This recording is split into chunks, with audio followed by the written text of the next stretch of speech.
Welcome, David. Glad to have you here with us on our Midlands Mediation Center, our endeavor to find out why people vote. And the idea of this whole concept is to determine why all different people have the opportunity to vote. And so we're excited to have you here with us live on YouTube to talk about why is it that you vote. David is a community advocate. He is a CME pastor of a congregation, and so we're excited to have him present and with us here on today to share why he votes. So, David, do you mind welcome? First of all, welcome, and do you mind telling us why do you vote? Thank you so much, Ms. Bass, for the invitation to come on and tell people why I do vote. I mean, it's very important. I'm a U.S. Army veteran, so I have served domestic and foreign to protect the right for democracy and to participate in the vote, and it's very important. Now, there's a lot of stuff going on in the world, a lot of protests going on in the world, and so for me, to protest is to be able to participate in the election process. How do I make a difference? By going and being informed when I go to the polls to make that decision to decide, who can lead this government in the time of chaos. We need a real person to step in and provide good leadership. Anybody can lead in a time of calm, but when there's chaos, when there's COVID-19, when there's mayhem across the worldwide, environmental issues, we need someone to step forward, and there's someone we can put our confidence in. Because if I'm gonna vote for you, it's very important. Having been a veteran and serving, and I'm just not gonna go alone. I'm gonna understand the issues. What's issues important to me and my family? And my brother served. I had a sister to serve, another sister served. So out of 9 people in my family, 7 of them had something directly to do with the military. So military strength is important, yes, but also, again, being informed about who is leading us, who's that commander in chief, who's going to put my sons and daughters and my friends and my neighbors in a particular dangerous situation in Afghanistan and Syria and all these different places. So someone that's sound, someone that makes good decisions, someone that reads, someone that's informed, not someone that's doing stuff from the gut. Nobody has everything inside them and self-contained.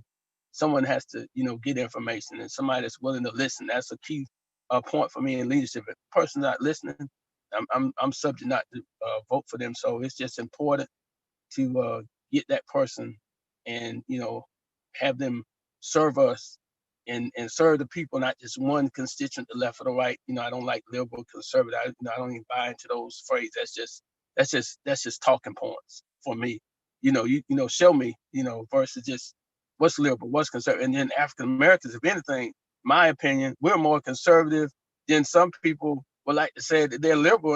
Our values, our morals, and all this other kind of stuff. That kind of buzzword just, sends me in a different room. So, I'm voting, I'm voting. I hadn't voted yet, but I will on the 3rd. I'll be the first one at my precinct, because I participated on the other side. I actually run before Ms. Bass. I've also actually been a candidate and run several times.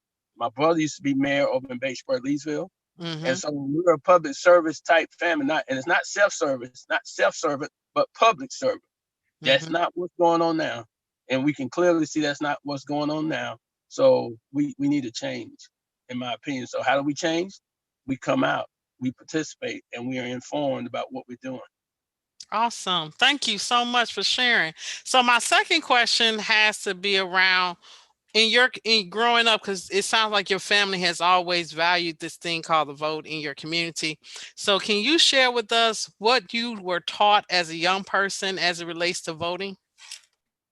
But in my family, again, it's just unique to other families, but being a family of 9, mom and dad, a nucleus family, always talked about, or always seeing my dad work 3 jobs. So the working family, which you don't see a lot of times, where the working class, it's talking about the working class, people work, earn their way. Didn't so much, government might not have been all the way there, but then at the same time, if it was there, they were needed. So it's just being from that demographic, of being from the middle class, the shrinking middle class, and knowing that doing your work as a citizen is important, and then understanding that voting you can make a difference. And my dad used to always say one person can make a difference. So I took that as my mantra and my slogan. So if one person can make a difference, then that one person plus another person, informed person, then it's important to participate. Sit on your thumbs and not do anything. Another thing my dad said, born in 1918, he said you could stay on your knees and pray if you want to, but you need to get up and do so. It's good. It's good to pray. Don't say don't pray, because I pray. I pray all the time. Chaplain is a fire department pray, but yeah, get up off your knees and be caught doing something. That's Yeah. what I do, and that's what they did, we did, and continue to do. Participate. Yeah. And so, yeah, I think that whole thing of how do you complain when you weren't part of solutions? And so being a part of the solution is important. And so our last question, and I really thank you for sharing with us today. The last thing we want to ask is, a lot of people are discouraged by what's going on right now, and they don't see the value of their vote, and they don't think their vote really matters because they're looking at the electoral college and saying, well, my vote don't make a decision, so why should I waste my time in voting? Can you help me to understand, how do I help others to know how important it is and motivate them to vote? What advice would you give to motivate others to come out and vote? Continue to do, Miss Bass, what you're doing now. Inform, good information, because there's information is misinformation is as powerful as information. So if I can keep you misinformed, then I'll keep you in the dark.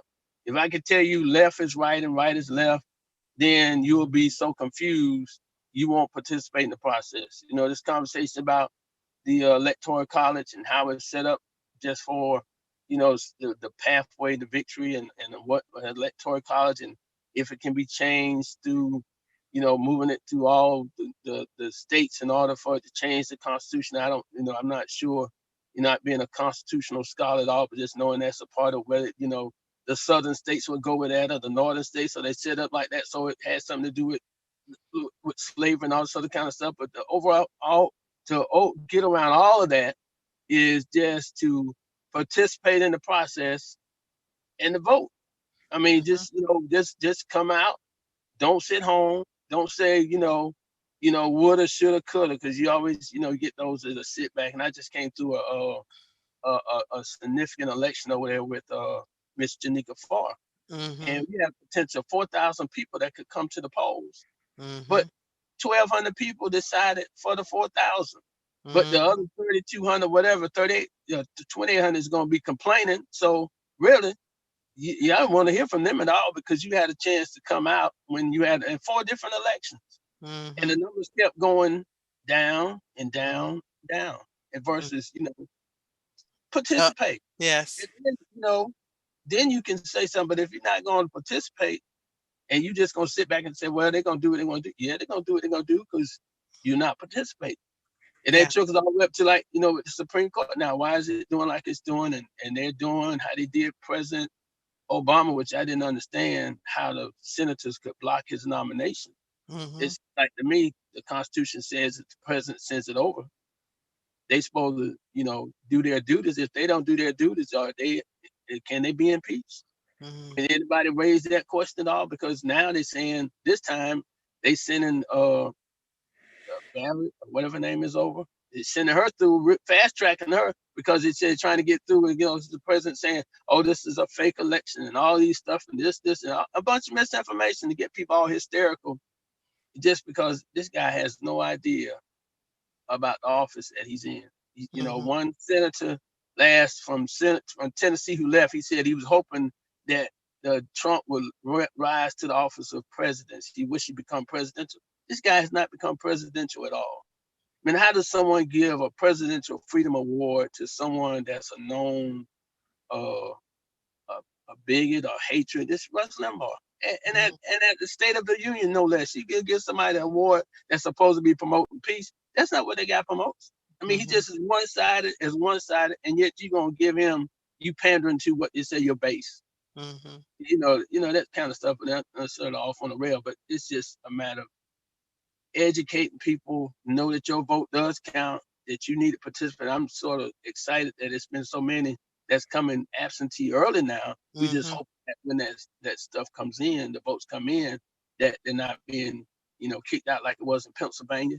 They had Mm-hmm. 100,000 votes. They said was kicking out because of they didn't put them in the right envelope, stuff Yeah. like that. Well, we're trying to make sure we educate people on the absentee ballot. So we're doing our work on this side so that people, when they do vote, their votes do count and that it's going through the correct process. Thank Most you so important. much, Mr. David. Is there anything else you want to share with our audience before we cut off? Just get out, participate, and go out, be informed, and don't let anyone. So many impediments are up there that they put in front of people that look like us with the voter ID, but still, Hmm. yet, get your driver's license, get your different forms, 3 different forms besides driver's license, if you military ID, if your passport or some government, you can use it and go. The Hmm. line is not standing that long. Just go and meet some neighbors and be a part of democracy. Be a part of democracy. I know that's right. So thank you, Mr. David, for joining us today. We appreciate your participating in Why I Vote. And to everybody here that is listening, thank you so much for joining us in this session of Why I Vote. Hopefully you are encouraged. If you have already voted, thank you. If you have not, please go vote. We have 6 satellite areas in Richland County, and every county across the state has some place that you can go and vote. And here at Midlands Mediation Center, we just want to remind you of 3 things, and that is to vote, vote, and don't forget to vote. So thank you. Have a great day. Thank you again, Mr. David. And we